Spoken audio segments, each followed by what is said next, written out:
If you're a bartender and you work at the White Horse Tavern in Rhode Island, you currently work at the oldest bar in the United States. It's been around since 1673.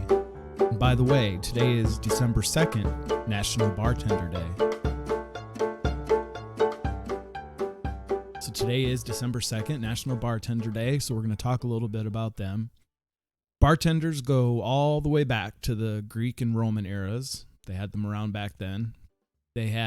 What they had was expert craftsmen who would craft and pour their drinks for them. But when you think of a craftsman, you usually think of someone crafting beer. But at that time, it was really uncommon for people to drink beer because it was considered un-Roman, and you'd actually be considered a barbarian for drinking it, sort of an outcast. So the craftsmen would pour wine for them instead of beer. So different time period, different use of the word than we might think about it today. We move on to the 15th century in Europe. We move on to the point where bartenders were usually innkeepers. So they'd have an inn, and in order to entice people to come to their inn to stay or at least to visit, they'd brew their own spirits and ale. And so they'd serve them to anyone that came to their inn. So each innkeeper had something unique. The inn down the road from your inn would have a different type of a spirit, a different type of a beer versus what you had there. So it was really easy at that time for people to have a favorite inn and a favorite innkeeper that poured their drinks for them. So you got to figure, with all of that going on, we probably could have had a 15th century Yelp, and it probably would have done pretty well, rating and grading all the different inns with the beers and spirits that they had. Then we can move on to Prohibition and talk about the bartenders during that time. That was a dark time for them. They had to move underground because, of course, Prohibition was trying to get rid of alcohol and drinking. So they mostly moved into speakeasies where they would serve their drinks.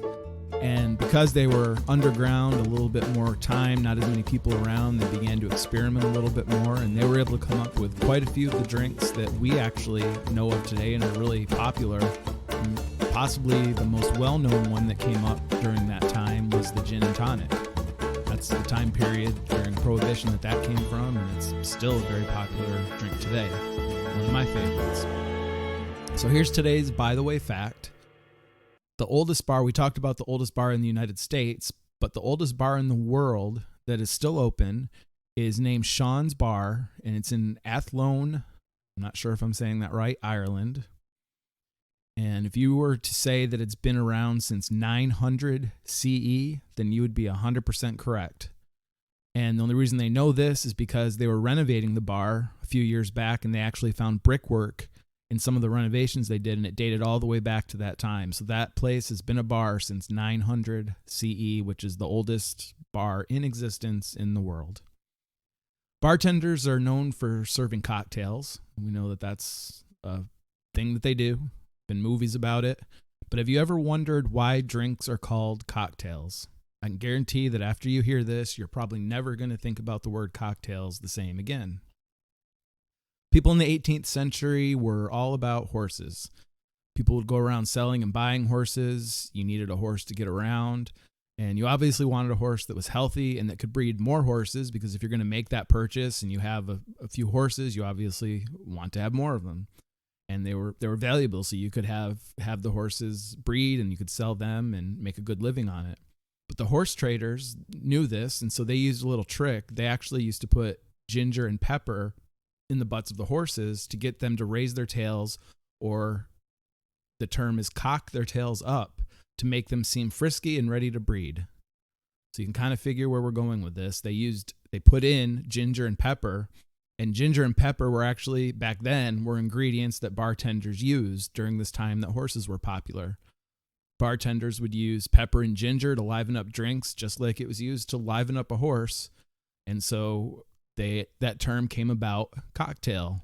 So I bet you'll never hear that term and think the same thing again. So how are we going to celebrate Bartenders Day today? Well, if you go out tonight, tip your bartender well. Most of them work off of tips, so that's how they're going to make their living, is the tips that you give them. So if you normally tip well, give them a little bit extra tonight.